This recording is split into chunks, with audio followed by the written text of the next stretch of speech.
Hello, and welcome to PlayStation Grenade. It's time to look back at Season 4 of Fortnite Battle Royale and uncover those Easter eggs, those references to pop culture, a handful of memes, and now Fortnite has an underpinning story, so we'll take a look back at that too. Season 4 kicked off on May the 1st, 2018, running until July the 12th, and followed on from Season 3 with the Meteor hurling towards the island. It hit, and that's where Season 4 kicks off. The world will never be the same. The new season gives us a cinematic superhero theme. Brace for impact. Like always, we'll start with the Battle Pass, and for Season 4 we received upgradable characters with modular add-ons. The Carbide and Omega. In their natural forms, they resemble the anti-hero Spawn from Image Comics, but as Carbide upgrades with additional armour, he takes inspiration from Marvel's Iron Man and his ever-evolving suit. Whereas Omega's upgraded skin takes on the look of a cyborg ninja, like Genji from Overwatch or Grey Fox and Raiden from Metal Gear Solid. Other characters on the Battle Pass include Zoe, complete with her Sweet Tooth set. If you've seen Wreck-It Ralph, you may see the similarities to the little candlehead girl and the candy-filled world Ralph finds himself in. Jumping? Hey! Aha! You wouldn't hit a guy with glasses, would you? Aha! You hit a guy with glasses. That's well played. The Technique skin looks to be a graffiti artist and once again borrows from another superhero outing, Jet Set Radio on the Sega Dreamcast, from all the way back in 2000. Not all superheroes wear capes, remember. The Valor skin, unlocked at Tier 71, includes inspiration from Diana Prince, aka Wonder Woman.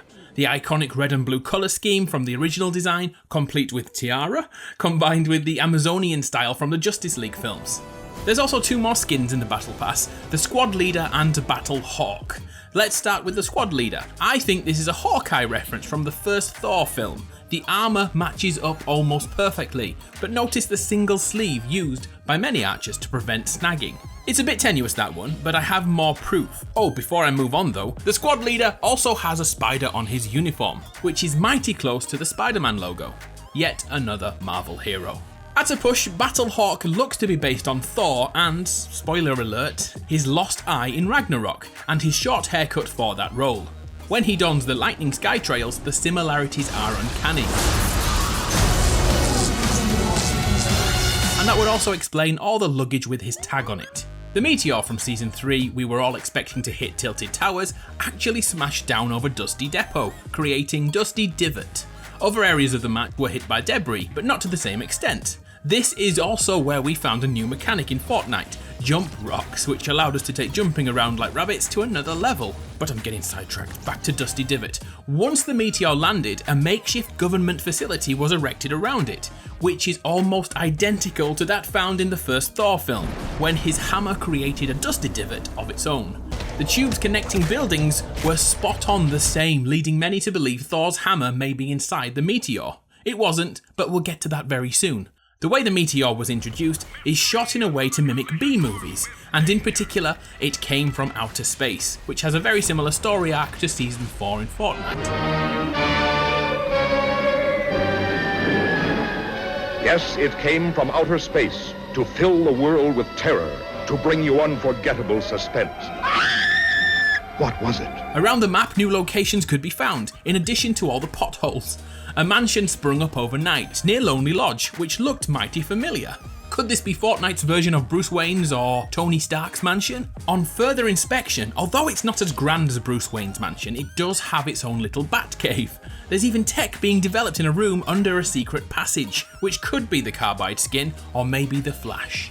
If this was a superhero bunker, then chances are the supervillains were very close by. In fact, on the mountain overlooking Snobby Shores was a supervillain base, carved into the rock face. That face on the rock takes inspiration from Castle Grayskull from the Masters of the Universe TV show, which I'm embarrassed to say I completely remember. It could also be a nod to Skull Island from King Kong. Other supervillains have mountain bases too, but the most iconic is Blofeld's volcano lair from the 5th James Bond film, You Only Live Twice. He had a retractable roof to keep his rockets under cover. Fortnite supervillains don't have the same luxuries. Other new additions to the map include a similar superhero bunker found under the house in Salty Springs. This one looks to be inspired by Spiderman, and his hidden basement in the Spiderman comic books, used to keep his identity safe and to keep his Aunt May out of danger. Speaking of basements, there's a few Twitch streamers and YouTube setups found around the world, complete with green screens. These were actually added so content creators in-game could use them as backdrops. I thought that's a pretty cool idea. Another new location was created and destroyed immediately. This is Risky Reels, a drive-in theatre. What's really cool about this place is the film sign outside. Each week, the movies changed. Here's all the ones that I caught. Carbide Returns is taken from Superman Returns from 2006. Valor Origins is a nod to the X-Men Origins series, including the brilliantly terrible Wolverine Origins. Omega's Revenge looks to be from Star Wars Episode 3, Revenge of the Sith. Dusty Impact links the happenings at Dusty Divot and the plot of Deep Impact, a film about a meteor wiping out humanity. The Hills Are Haunted is a nod to The Hills Have Eyes, a horror film from 1977 which was remade in 2006. And you must know this one, The Cabin in the Wailing Woods. Yeah, it's a reference to the brilliant Cabin in the Woods from 2012, which is one of the greatest self-aware horror films ever created. Oh, and Thor's in it too. Well, Chris Hemsworth is, not the real God of Thunder. Revenge of Bry's Dog Part 2 is another nod to Star Wars, but it also looks like it's an in-joke for Epic employees.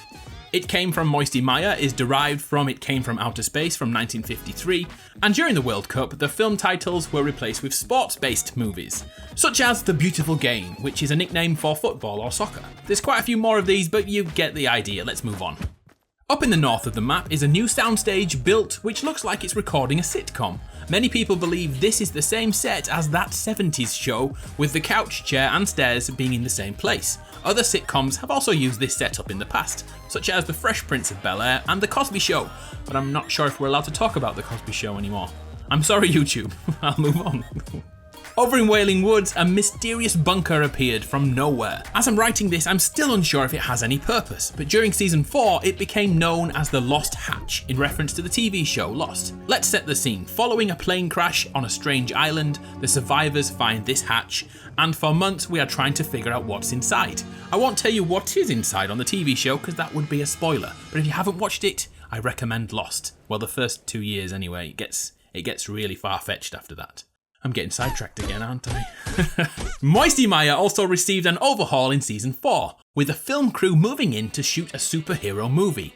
The green screen helicopter crash is all set up ready to film, and shares a striking resemblance to a horrific film scene shot in 1982 for a film called The Twilight Zone, which cost 3 actors their lives. But of course that must be a coincidence, and the scene being shot will most likely be another nod to It Came From Outer Space. Going back to the Battle Pass again, let's look at some of the emotes we can unlock. Just before Season 4 began, Epic let us all dance for a chance to be in Fortnite.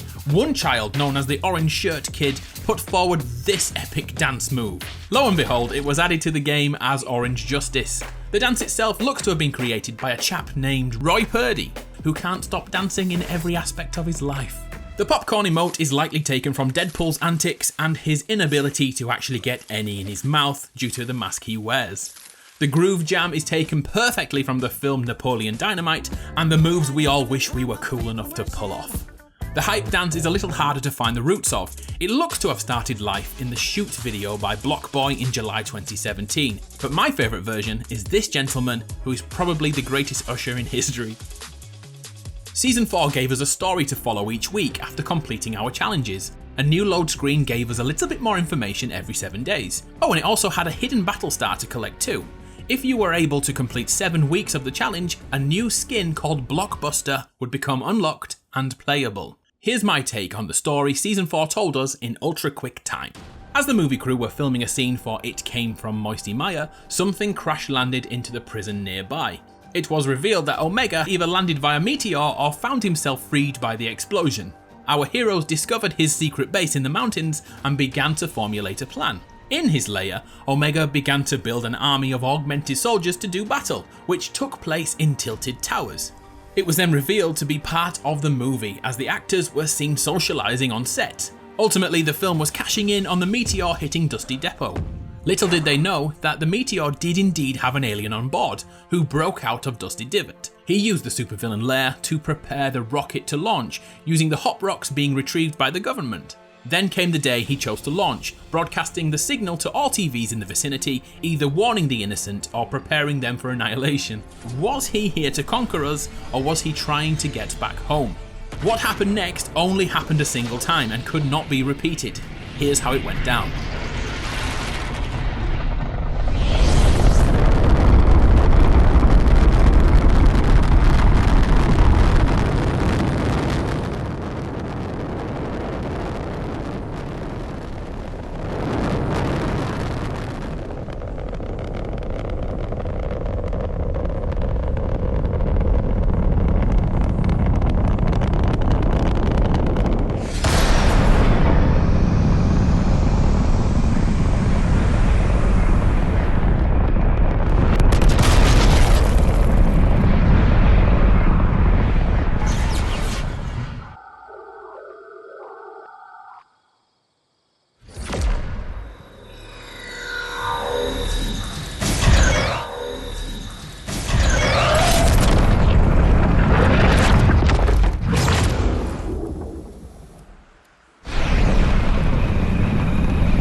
The Visitor somehow managed to create ruptures in time and rifts between dimensions. Although it looked like Tilted Towers was about to be destroyed, a malfunction caused the rocket to warp around the map.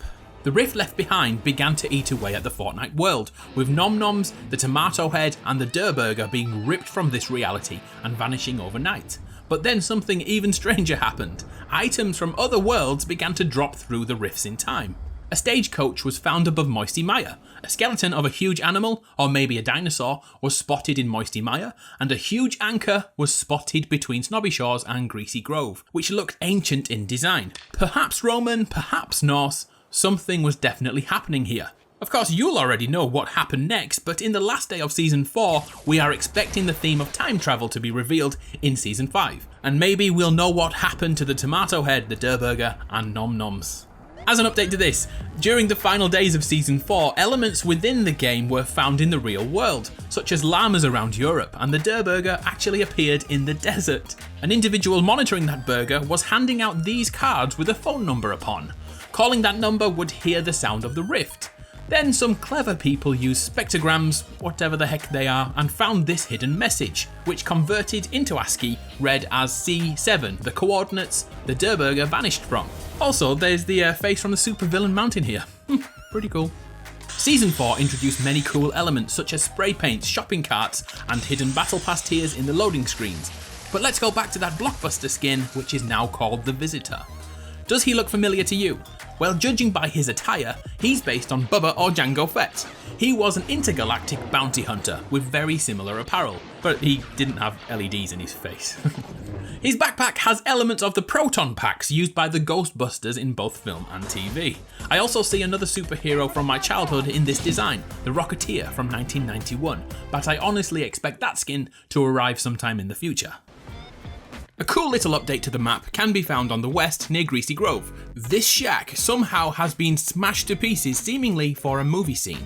If we look at this from above, we can see it's actually a footprint from a gigantic being. Maybe a dinosaur, could it be Godzilla? Hopefully we'll find out next season. Something a little weird would also happen during Season 4, when entering a toilet. Take a look. The stalls would colour coordinate for male or female cubicles. How strange is that? This kept us entertained for hours, by the way. Simple things for simple minds. The fork knife meme depicting a young lady trying to impress her boyfriend by playing Fortnite has found its way into Season 4 by this mobile kitchen. There's a loading screen which mimics Jurassic Park and the kitchen scene where the kids use a reflection to outsmart a few velociraptors.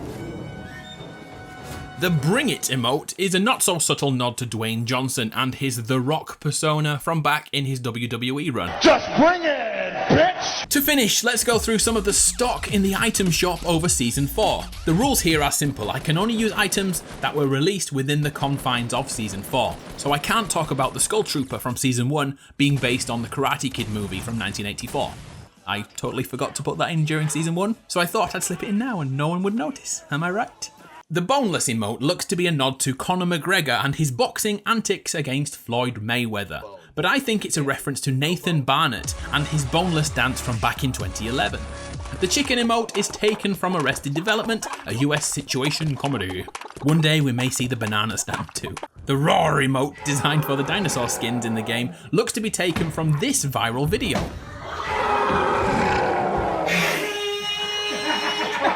What a talent this chap has. The star power emote is a reference to K-pop and C-pop and J-pop and whatever letter of a country you want to put before the word pop. And in particular, these dance moves from the Lovelies and their tune, Achoo. I feel really uncomfortable watching this. I feel like I'm going to be arrested. Can we move on? Thank you. The zany emote looks somewhat loosely based on this dance performed by a green alien in the official music video for El Chompo's 1998 song, Dame tu cosita, Dame tu cosita, Dame tu... I don't speak other languages, this is why. Dame tu cosita. Brand spanking new detective skins were introduced in the last few days of Season 4, and they looked familiar to me as each of the spies had a wanted poster in their pockets for the other one. One had a black coat, one had a white coat. This must be a nod to the video game Spy vs Spy, in which a white and black spy go head to head. Celebrating Muraku's birthday on the 4th of July was this eagle emote. Again, it looked familiar to me, so I looked into it. Ever heard of Eddie the Eagle Edwards? He's a British Olympian who decided to take up ski jumping and set a UK record in 1988. At the time, he was seen as a comedy act, as he always finished last, and to celebrate not dying from every jump, he would do this afterwards. The Eagle. The Rambunctious is another dance inspired by the Fresh Prince of Bel-Air. In particular, it's this scene with Will Smith throwing some shapes while Jazzy Jeff drums. I know I've said this before, but the 90s were so bloody great. And finally, the greatest superhero crossover imaginable in 2018. Thanos, the ultra villain from the Avengers, popped up in Fortnite with his own game mode. His famous Infinity Gauntlet click is here too. By the way, look at this for perfect timing of that click. Bloody magic. So there we have it, ridiculous amount of Easter eggs, memes, cultural references, and the story we've lived through in Season 4. Like always, I'll be back again when Season 5 comes to an end. If you've missed our previous episodes, I'll link them now, and if I've missed anything, please let me know in the comments. Whew, we did it, that was the longest edit of my life. It's been a pleasure, my name's Adam from PlayStation Grenade, I'll see you next time.